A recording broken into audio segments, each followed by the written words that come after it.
Obsideo has finally launched. Welcome to my equipment guide for Obsideo.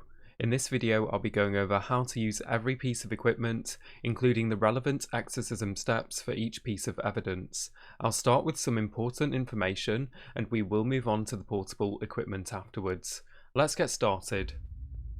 For light, you have a built-in flashlight that you can turn on and off using T. Some ghosts have an interaction that can change your flashlight temporarily, and when a ghost is hunting you, your flashlights will turn red and flicker until the hunt is over. Speaking of light, you might want some light in the building. Head down to the basement on all of the maps and look for the breaker box. You can interact with this, and when you have a green light, you should have power. You will always have light in the starting room, regardless of if the breaker is on or not. Do be warned, turning on too many lights will trip the breaker. As few as 4 can do this. Ghosts can also turn on lights or turn off the breaker themselves, so do be careful. Also worth mentioning is the heart rate monitor. Hold H to display your heart rate. Your heart rate will start at approximately 60 to 70 when you begin a mission, and it will slowly increase when you're inside the building, or you will get a small spike if an interaction happens near you. The maximum heart rate is 200. The only way to reduce heart rate is by standing outside the building. Now, how does heart rate affect the gameplay? The higher the heart rate, the higher the chance of being attacked by the ghost, and you also have a higher chance of the ghost doing interactions. High risk, high reward. You may have also noticed the radio in the starting room. This is what you will need to interact with when you need to leave a mission, and Gary will come and pick you up. Now let's move on to the portable equipment. We will start with the evidence gathering equipment and their relevant exorcism steps.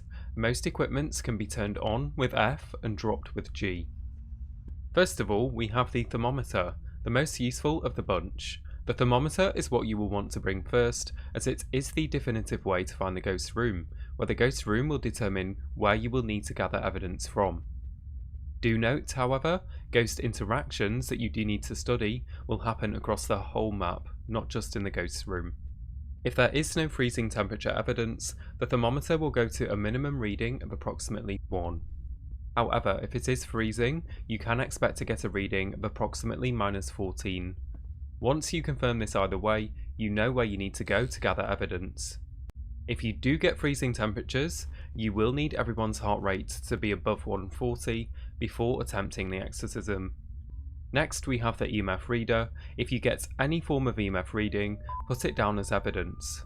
The EMF readings will increase as you get closer to the ghost room, up to a maximum of EMF level 5 when you have found it. If you do get EMF readings, you do need to make sure the breaker is off before starting the exorcism. The spirit box is next. Time for a good old chat. Once in the ghost room, my favourite phrase to ask is, "Can you talk?" Try it a few times within the room just to make certain. Can you talk? Miserable. Can you talk? I will get you. If you do get a response, you will need to find the Matryoshka doll that is hidden in the level, and bring it close to the Bible during the exorcism.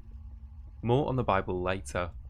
An easy way to find the doll is by leaving the spirit box turned on and walking around. If you are within a couple of meters of the doll, it will start talking through the box by itself.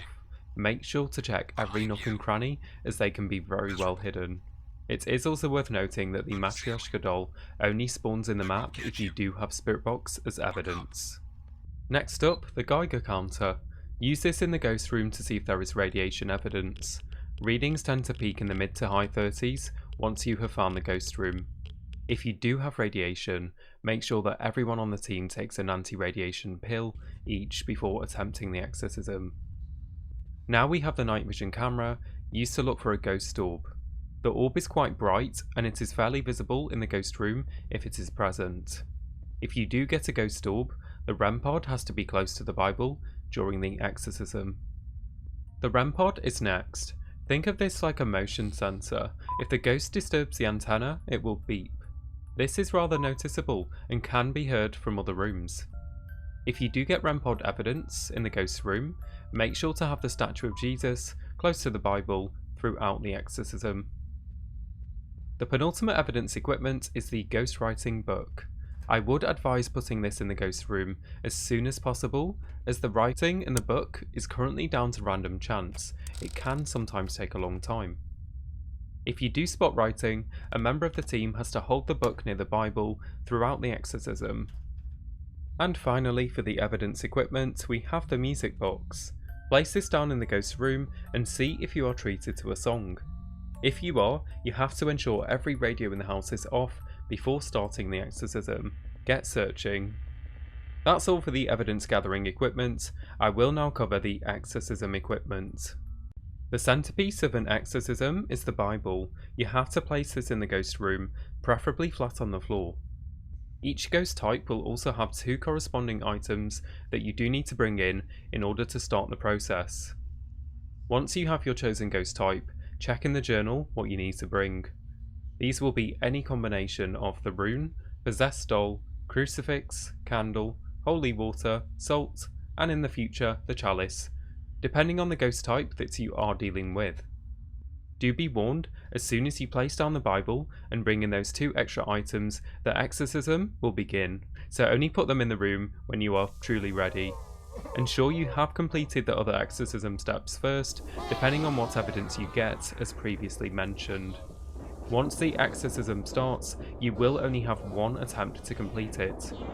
The exorcism process will last for approximately 20 seconds. If you fail, the ghost will laugh at you and start attacking, so you will have to try and escape the mission alive. If you do succeed, the ghost will peacefully move on and you can finally breathe again. So that's every piece of equipment currently in Obsideo and how to use them all. I hope you found this video helpful. If you did, don't forget to like and subscribe for more. Thank you for watching. As always, take care and I will catch you soon.